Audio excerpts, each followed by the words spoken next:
और बात जेडीयू की, जो बिहार में तो बीजेपी के साथ सरकार में है, लेकिन अरुणाचल में बीजेपी ने उसके 6 विधायकों को अपनी पार्टी में शामिल करा लिया है।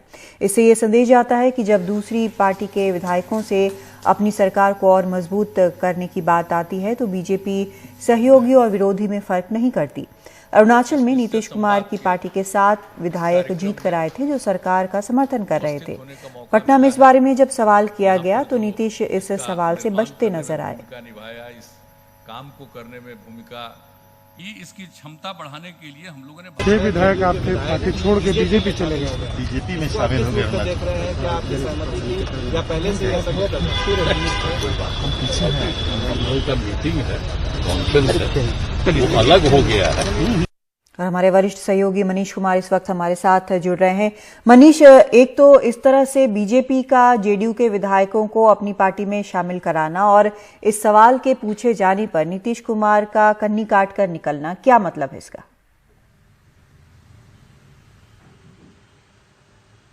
इसका सीधा मतलब कादम्बनी यही है कि बिहार में सत्ता में बने रहने की मजबूरी के कारण नीतीश कुमार जो कहना चाहते हैं, जो खुलकर वो बोलना चाहते हैं, वो बोल नहीं रहे हैं, उस सवालों से वो बच रहे हैं।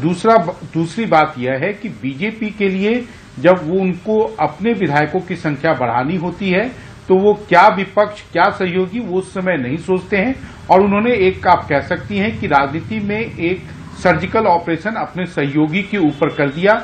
और ये जो एक अवधारणा बीजेपी के बारे में बन रही है कि बीजेपी अपने विपक्षियों से बाद में निपटती है, पहले अपने सहयोगियों का एक तरह से आप उनका आधारभूत वोट हो या उनके विधायक हो, उनको अपने में मिलाने में ज्यादा उनका प्रयास होता है। ये अरुणाचल की राजनीति में जो कुछ भी हुआ है उसी का परिणाम है। लेकिन जनता दल यूनाइटेड के नेताओं का दुख यह है कि कल से उनके राष्ट्रीय परिषद की बैठक होने वाली थी और इन 6 विधायकों के लिए भी उन्होंने रहने खाने का इंतजाम किया था। अब उनका सारा कुछ जो है आप कह सकती हैं कि एक जो राष्ट्रीय पार्टी बनने की जो महत्वाकांक्षा नीतीश कुमार रखते थे, अब वो शायद धरी की धरी रह जाएगी, क्योंकि इसके पहले नागालैंड में भी अगर आपको याद हो तो उनकी पार्टी का एक विधायक होता था जिसके कारण वहां पर बीजेपी समर्थित सरकार बनी थी और उस समय खुद अमित शाह ने नीतीश कुमार से बातचीत की थी। उस विधायक को भी आज से कुछ महीने पहले उन्होंने तोड़ लिया है और अब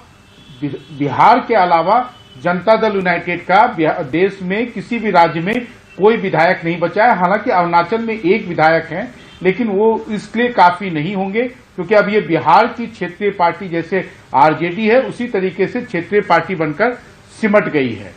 कादम्बनी, मनीष, इसकी कड़वाहट क्या कहीं बिहार में भी नजर आएगी या फिर अभी जो कुर्सी का खेल है वहां पर उसके कारण ये बिल्कुल शांत हो जाएगा मसला?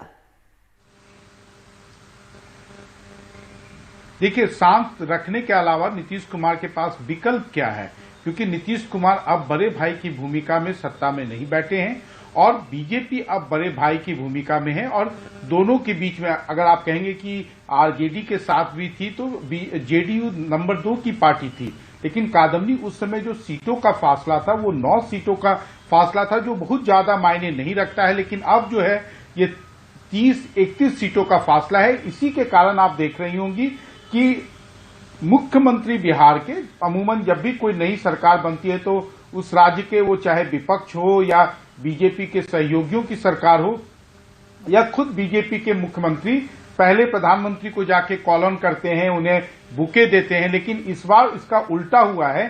जो बीजेपी के 2 डिप्टी चीफ मिनिस्टर हैं, कल वो जाकर न केवल प्रधानमंत्री से मिले बल्कि कई सारे केंद्रीय मंत्रिमंडल के मंत्रियों से भी मिले। हालांकि इसका ये जस्टिफिकेशन दिया जा रहा है कि चूंकि वो बीजेपी के हैं तो वो प्रधानमंत्री से वो नहीं मिलेंगे, अमित शाह से वो नहीं मिलेंगे, तो और दूसरा कौन मिलेगा। लेकिन यह भी सवाल साथ साथ है कि फिर बिहार के मुख्यमंत्री अब क्या करेंगे। कादम्बनी,